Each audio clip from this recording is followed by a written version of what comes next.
এই কেকের বেটারটা দেওয়ার জন্য এখানে আমি তেল মাখা নিতেছি। এটার মধ্যে পরে কাগজ বিছাবো, তাহলে কেকটা যখন তৈরি হয়ে যাবে উঠাইতে সুবিধা হবে।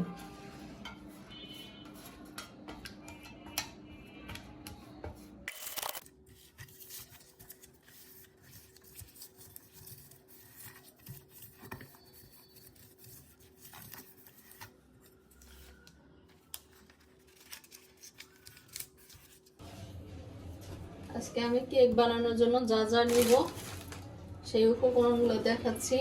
যেমন এখানে আছে কর্নফ্লাওয়ার, তারপরে এখানে আছে ভ্যানিলা পাউডার, এখানে আছে বেকিং পাউডার, স্বাদ মতো লবণ, গুঁড়া দুধ, আর এখানে নিচে ময়দা। এখন কতটুকু কি লাগবে সেগুলো আমি দেখাচ্ছি।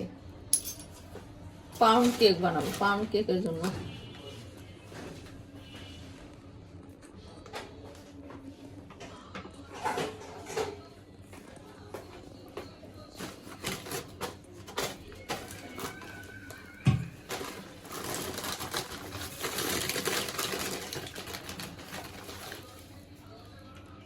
এখানে 1 কাপ নুন নিলাম। 2 পাউন্ডের কেক বানাবো, 2টা, এর জন্য 2 কাপ নিতেছি, আরো আধা কাপ নিই।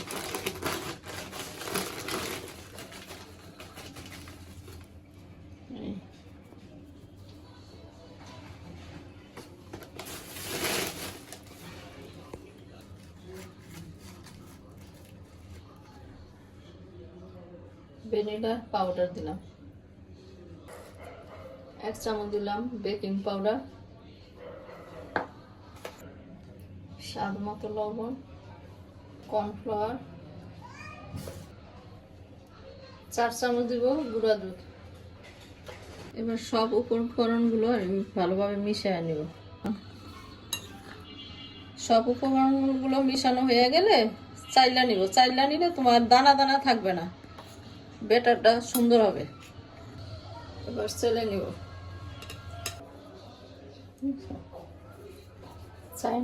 চাইলা নিলে ব্যাটারটা সুন্দর হয়, মানে দানা দানা থাকে না। এবার নিয়ে নিচ্ছি 4টা ডিম।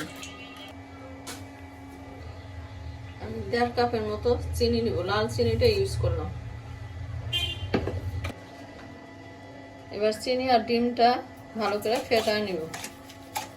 1 কাপ পরিমাণ তেল দিয়ে দিব, সয়াবিন তেল, ইচ্ছা করলে ঘিও দেওয়া যাবে।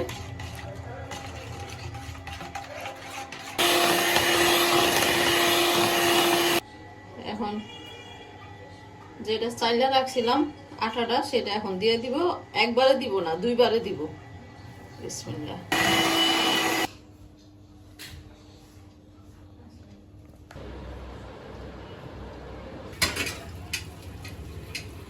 নিচে 5 মিনিট বালুটাকে গরম করে তারপরে কেকটারে বসায় দিলাম। এবার ঢাকনা দিয়ে দিব। 20 মিনিট রাখবো চুলার উপরে দমে।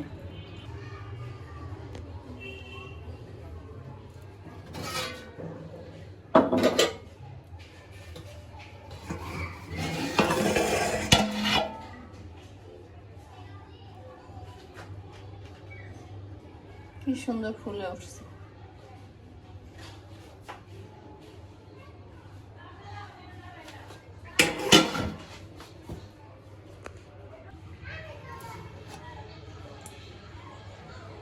আলহামদুলিল্লাহ, দেখো কি সুন্দর ফুলে উঠছে।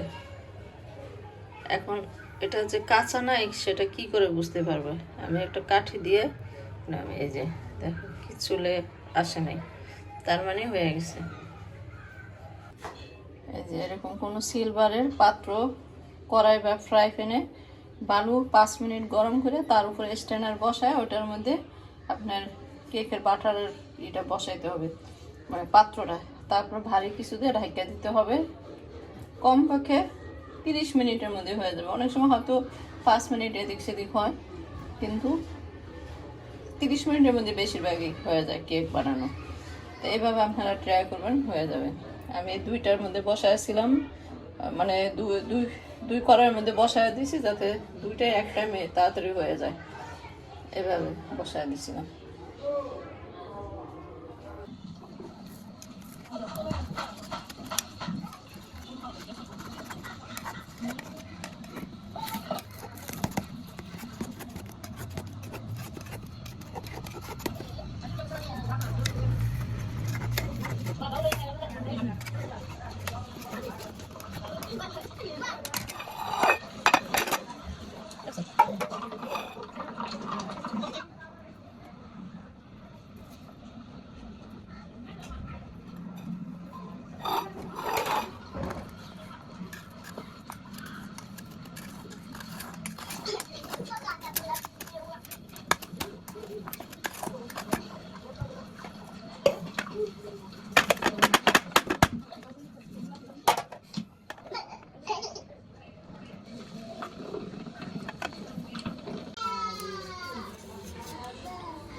এটা হচ্ছে মেইন কালার, বুঝছো?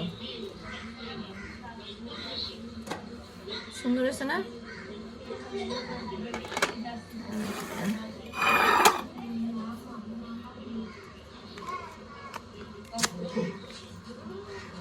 সুন্দর হয়েছে,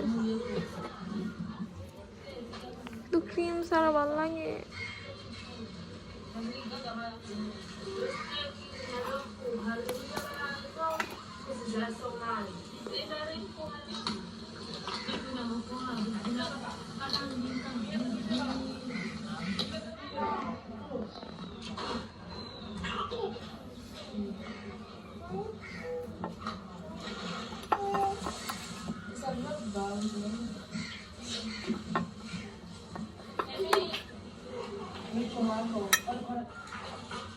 তোমরা বাদাম পছন্দ করো না, এই জন্য বাদামটা দিতে পারিনি।